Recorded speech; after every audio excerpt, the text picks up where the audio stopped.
मध्य पूर्व एक ऐसा इलाका जो हमेशा से ही आप कह सकते हैं एक बारूद के ढेर पर बैठा रहा है। लेकिन इस बार जो चिंगारी भड़की है वो एक ऐसे युद्ध में बदल सकती है जो पूरी दुनिया को अपनी चपेट में ले लेगा। हम बात कर रहे हैं दो बड़ी ताकतों इजराइल और ईरान के बीच सीधे टकराव की, जिसे नाम दिया गया है ऑपरेशन राइजिंग लायन। तो चलिए समझते हैं कि ये ऑपरेशन कैसे पूरे इलाके को एक भयानक जंग के मुहाने पर ले आया है। इजरायली प्रधानमंत्री की ये चेतावनी ये सिर्फ शब्द नहीं है, ये आने वाले एक बहुत लंबे और शायद खूनी संघर्ष का साफ साफ संकेत है। पर सवाल ये उठता है कि आखिर हुआ क्या? दशकों से चली आ रही दुश्मनी अचानक एक खुली जंग में कैसे बदल गई? आइए इसकी जड़ तक चलते हैं। देखिए, इस पूरे संघर्ष की शुरुआत हुई इजराइल के एक बहुत ही दुस्साहसिक कदम से। ऑपरेशन राइजिंग लायन ने पिछले 30 सालों के सारे अनकहे नियमों को आप कह सकते हैं ताक पर रख दिया।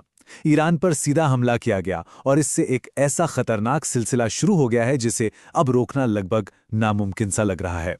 सब कुछ बहुत तेजी से हुआ, मतलब पलक झपकते ही 13 जून की सुबह लगभग 200 इजरायली जेट्स ने ईरानी आसमान में हमला बोल दिया और शाम होने से पहले ही ईरान ने 100 ड्रोन्स के झुंड से इसका जवाब दिया। अगले ही दिन हाइफा की एक तेल रिफाइनरी पर बैलिस्टिक मिसाइलों से हमला हुआ और फिर कुछ ही दिनों में ये आग जमीन से समंदर तक पहुंच गई। ईरान ने हुर्मुज़ जलडमरू मध्य में जीपीएस सिग्नल को जाम करना शुरू कर दिया। ये वो रास्ता है जो दुनिया के व्यापार के लिए एक अहम धमनी की तरह है। एक बात साफ थी, ये कोई अंधेरे में चलाए गए तीर नहीं थे। इन हमलों की सटीकता वाकई चौंकाने वाली थी। मोसाद और अमेरिकी सैटेलाइट से मिली खुफिया जानकारी के आधार पर इजराइल ने ईरान के मिलिट्री और न्यूक्लियर प्रोग्राम के कह सकते हैं रीढ़ की हड्डी पर चोट की।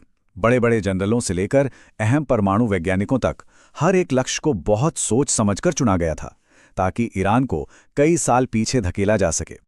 ये जंग सिर्फ सैनिकों और टैंकों की नहीं है। नहीं, ये एक टेक्नोलॉजी की जंग है जहां अत्याधुनिक हथियार और डिफेंस सिस्टम ये तय कर रहे हैं कि जंग का ऊंट किस करवट बैठेगा।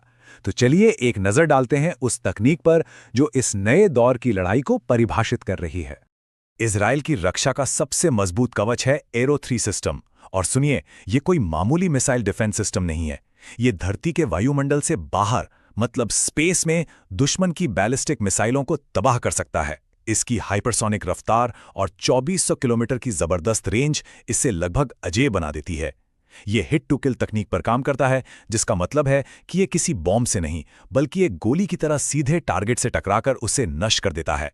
एरो 3 की ताकत को कम समझना एक बहुत बड़ी गलती होगी। सोचिए, आज से कई साल पहले 2009 में ही अमेरिकी मिसाइल डिफेंस एजेंसी के एक टॉप जनरल ने यह माना था कि ये सिस्टम अमेरिका के अपने प्रोग्राम से भी ज्यादा एडवांस्ड है। ये न सिर्फ इस टेक्नोलॉजी की काबिलियत का सबूत है बल्कि अमेरिका और इजराइल की गहरी दोस्ती का भी एक प्रतीक है।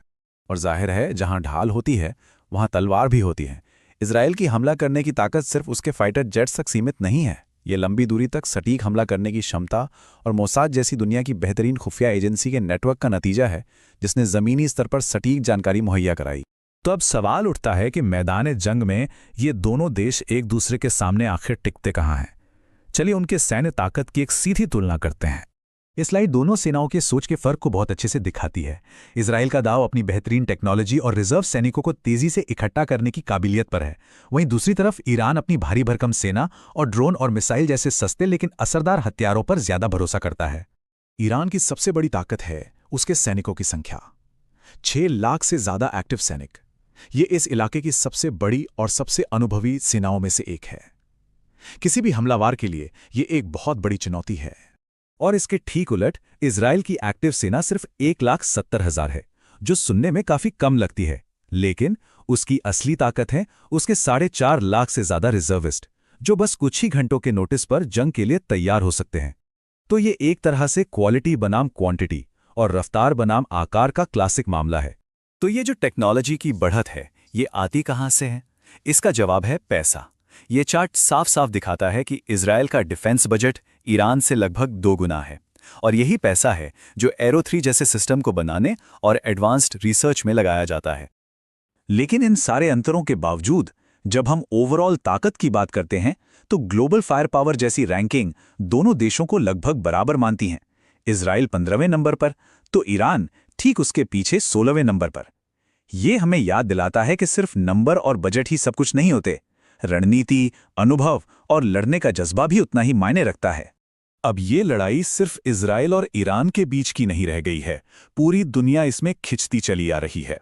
आइए देखते हैं कि बाकी दुनिया इसमें कैसे शामिल हो रही है। ऐसा लग रहा है कि दुनिया दो खेमों में बट रही है। एक तरफ अमेरिका अपने 2 एयरक्राफ्ट कैरियर्स भेजकर इजराइल के साथ मजबूती से खड़ा है, तो वहीं दूसरी तरफ रूस, चीन, उत्तर कोरिया और ईरान का एक नया गठबंधन बन रहा है, जिसे कुछ लोग एक्सिस ऑफ अपहीवल यानी उथल-पुथल की धुरी कह रहे हैं। चीन ने अपना स्टैंड बिल्कुल साफ कर दिया है। चीन के विदेश मंत्री ने इजरायली हमलों की कड़ी निंदा की और इसे अंतर्राष्ट्रीय कानून का उल्लंघन बताया। इससे पता चलता है कि दुनिया की बड़ी ताकतों में इस मुद्दे पर कितना गहरा मतभेद है। अच्छा, अब ये समझना बहुत जरूरी है कि ये लड़ाई सिर्फ मध्य पूर्व तक ही सीमित क्यों नहीं है। इसका सीधा असर पूरी दुनिया की अर्थव्यवस्था पर पड़ रहा है, और इसीलिए ये उन लोगों के लिए भी मायने रखता है जो इस इलाके से हजारों मील दूर बैठे हैं। इस पूरी वैश्विक कहानी के केंद्र में है हॉर्मुज़ जल डमरूमत है। ये एक संकरा समुद्री रास्ता है, एक ऐसा चोक पॉइंट जहां से दुनिया के व्यापार और ऊर्जा का एक बहुत बड़ा हिस्सा गुजरता है।